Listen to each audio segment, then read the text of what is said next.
The day they sentenced me to die was bright and clear. The court was full. Some came to judge, others to gloat, a few to mourn. But most came for the drama. They expected fear. They expected pleading. They expected the great Socrates to tremble. But I stood calm, because I had already faced something far more terrifying than death, the question of whether I had lived well. The judges read the vote aloud, guilty. The sentence, death by hemlock. Some gasped, some smiled. Even my friends looked at me with wide eyes, waiting for outrage or sorrow or protest. But I only thought, they think they are killing me, but they are only testing my soul. Because death is not the end for the philosopher. It is only the mirror, the moment when all pretending must stop. Tell me, friend, why do you fear death? Is it the pain, the darkness, the end of all you know? Or is it simply that death reminds you that you do not control everything? That despite all your efforts, your wealth, your plans, your health, your cleverness, you are still mortal, still a creature of flesh and dust, carried on borrowed time. But perhaps there is something worse than death, living in fear of it. Let me ask you plainly, is your fear of death keeping you from truly living? Are you holding back, avoiding risk, chasing safety instead of meaning? Are you clinging to time instead of filling it with virtue? Then perhaps death is not your enemy. Perhaps it is your teacher. They gave me poison. They expected panic, but I drank it with peace. Because I knew it is better to die with a clear soul than to live with a corrupted one. And now, I invite you to walk beside me, as we ask not how to avoid death, but how to stop it from ruling us. Let us now speak plainly of fear, not the fear of beasts or war, but the quiet, gnawing fear that hides in even the bravest hearts, the fear of death. It is strange, is it not? We know it will come. We see it all around us. In the seasons, in our elders, even in the morning bread that grows stale by evening. And yet, we act surprised. We act wounded. We pretend we did not know. But what is it, truly, that we fear? Let us examine this fear, as we examine all things with reason, not panic. The first reason we fear death is because we do not understand it. It lies beyond the veil, beyond what we can see or test. It does not speak. And what we cannot understand, we fill with monsters. The unknown becomes a place of punishment. We imagine pain, punishment, darkness, or worse, nothingness. A blank, eternal silence that makes our hearts race. But tell me, why should we assume the worst? Have you not closed your eyes many nights and slept peacefully, without dream or memory? If death is like that, a gentle sleep, without fear or need, then why should we fear it? And if it is not like that, if it is a journey, a continuation of the soul to a place where better questions may be asked and better minds encountered, then why should we fear that either? We fear death not because of what it is, but because of what we imagine it to be. And imagination, untamed by reason, can become a tyrant. Now, consider this. Perhaps what we truly fear is not death itself, but the loss of control it represents. In life, we plan, we decide, we build, we guard, we believe we are steering the ship. But death reminds us that we are not the captain, that the wind blows where it will, and one day the ship will dock whether we are ready or not. And the ego, that proud little emperor inside us, hates this. It does not want to surrender. It wants to rule forever. It wants more time, more applause, more triumph. So we resist, we fear, we pretend we are immortal, until something reminds us that we are not. But listen carefully. To live in fear of losing control is to have already lost it. There is strength not in denying death, but in accepting it. That acceptance gives birth to freedom. Now let us confront the final illusion, the belief that this life, this body, this world is all there is. We cling to each moment as if it must last forever. We fear death because we believe it is the end of all we are. But this is a shallow understanding.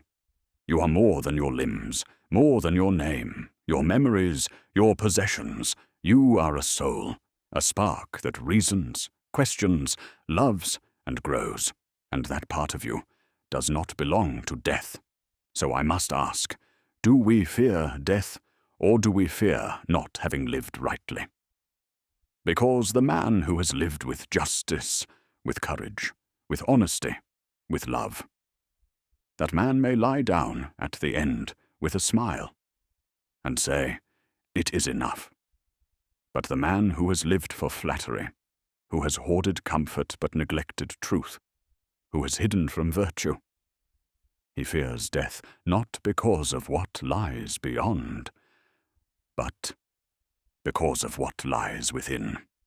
So ask yourself plainly, if I were to die tomorrow, would I be ready?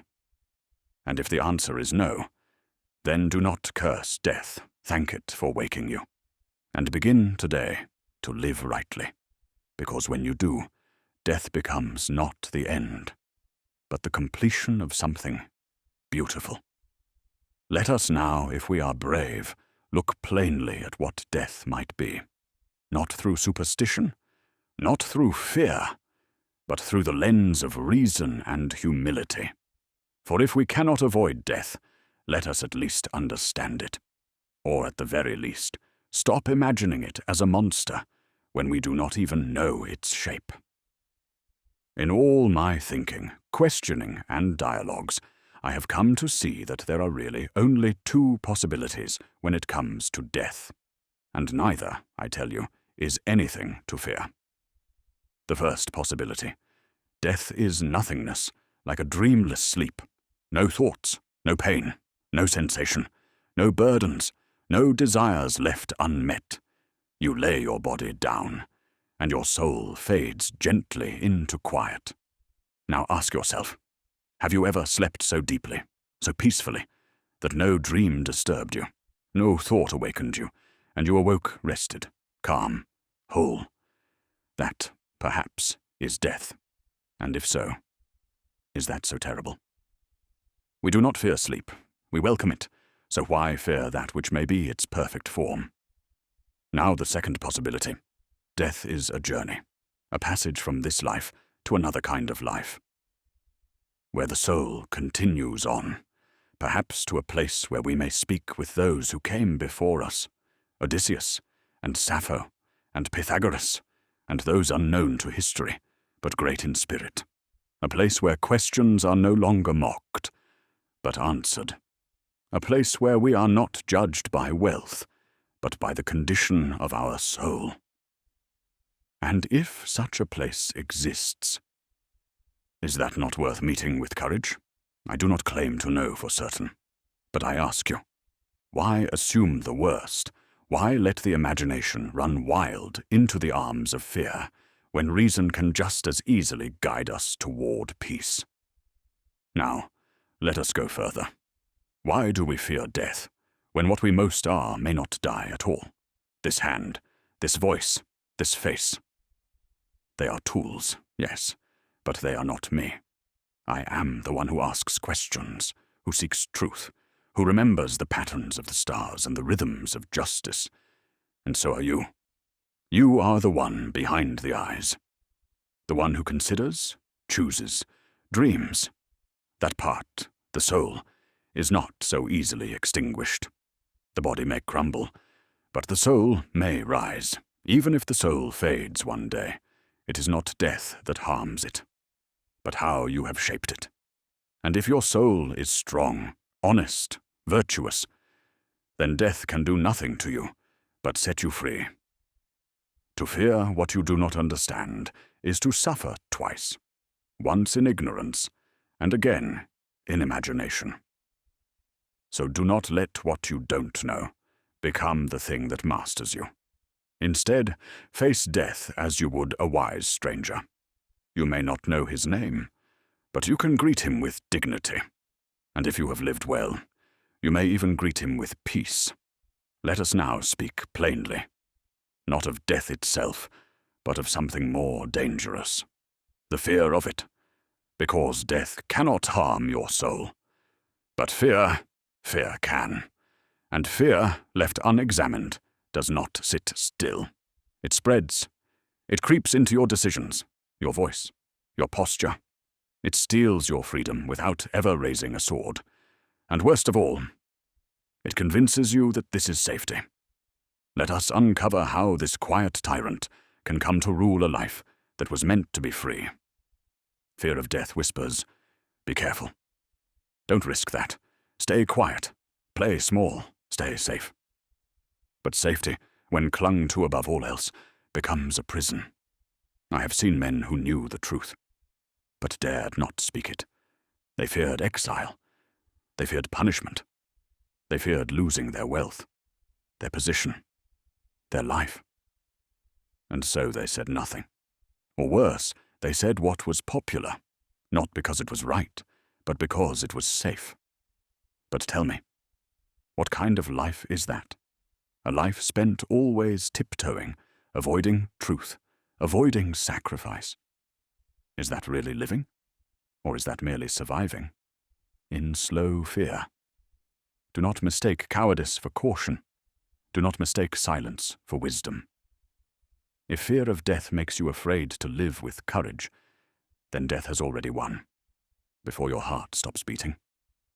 Fear of death, or even just discomfort, can twist the soul into knots. You begin to say yes to things you despise, corrupt work, dishonest friendships, vain ambitions. You say no to things that stir your spirit, service, truth-telling, sacrifice, love. Why?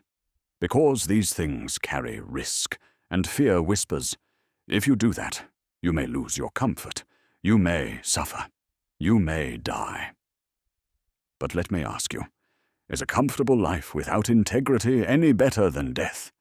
Is the appearance of peace worth the price of your soul? If death makes you betray what you believe, then death has not come for you. You have gone to meet it, step by step, every time you surrendered your values to survive. I would rather be judged unjustly than act unjustly. I would rather lose my life than lose my alignment with virtue, because the soul lives not by years, but by truthfulness. Now here is the most subtle harm. Fear of death distracts you from what actually matters. It turns your eyes away from virtue and toward longevity. You begin to focus not on how well you are living, but on how long you can stay alive. You worship youth. You stretch time. You seek medicine, wealth, reputation. Not to flourish, but to delay death. And while you are doing all that, you may forget to live well. I have known men who lived 80 years and never once examined their soul, and I have known men who died at 30, with more honesty, depth, and courage than all the elders of the city combined. Better a short life well lived than a long one poorly spent.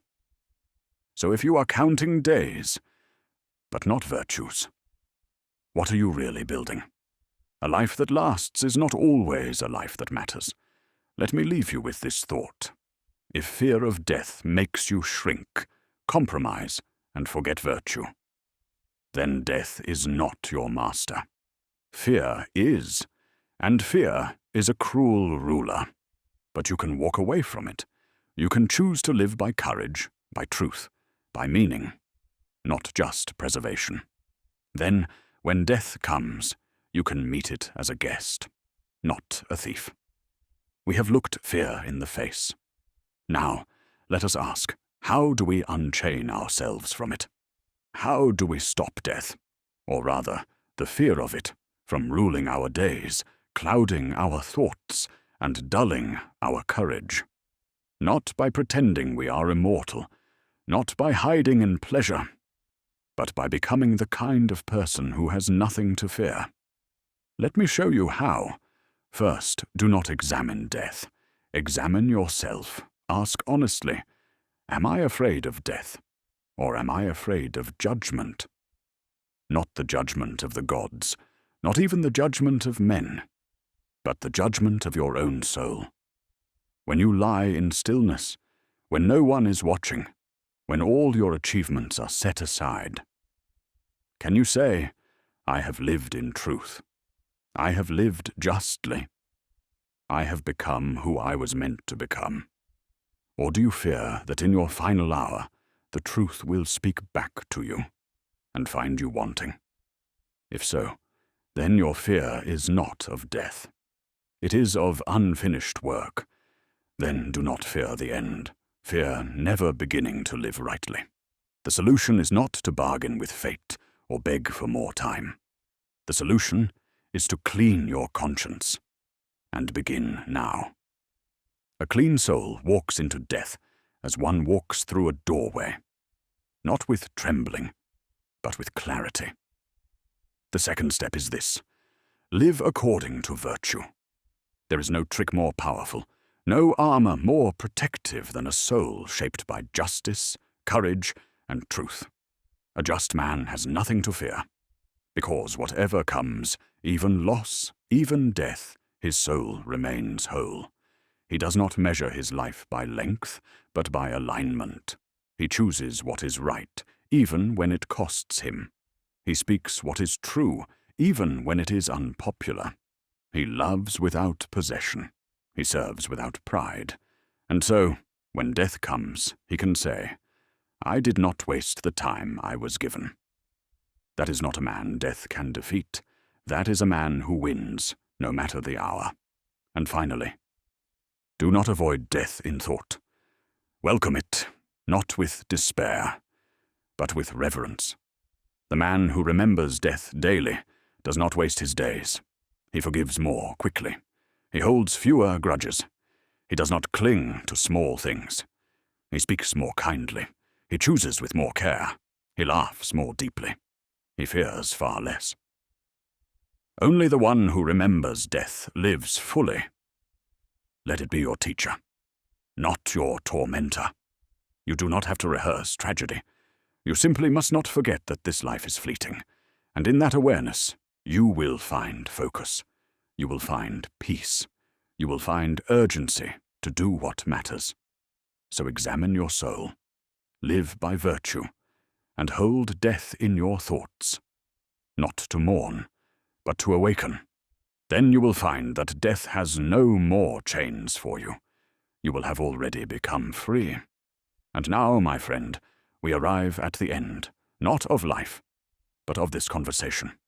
And like all good things, it ends not with fear, but with clarity. We began with the gallows, with the court, with the cup of hemlock. We walked through shadows, of the unknown, of powerlessness, of silence and endings. But now, I hope, you see the truth. Death is not the enemy. Forgetfulness of the soul is. What good is it to preserve the body if the soul grows quiet? What comfort is there in living long if you have never lived deeply? What honor is there in survival if it cost your courage, your voice, your truth? You fear death. Good. Let it sharpen your sight. Let it cut. Away distractions. Let it show you what matters. But do not let it rule you, because the man who lives in fear dies long before his body does. But the man who lives with awareness, who lives in alignment, who lives in service of the good, that man is already free. So I leave you with this question, not to haunt you, but to guide you. If you knew you would die in 1 year, would you live the same way today? Would you chase the same prizes, speak the same words, make the same compromises? Would you finally speak your truth, or give, or rest, or forgive, then why wait? Let us not fear what is natural, but fail to become what is noble. Let us not cling to the number of days, but to their depth, their integrity, their meaning, because that, my friend, is what outlives death, not our bodies, not our names, but the shape of our soul. And if we shape it well, then even death will have no claim on us.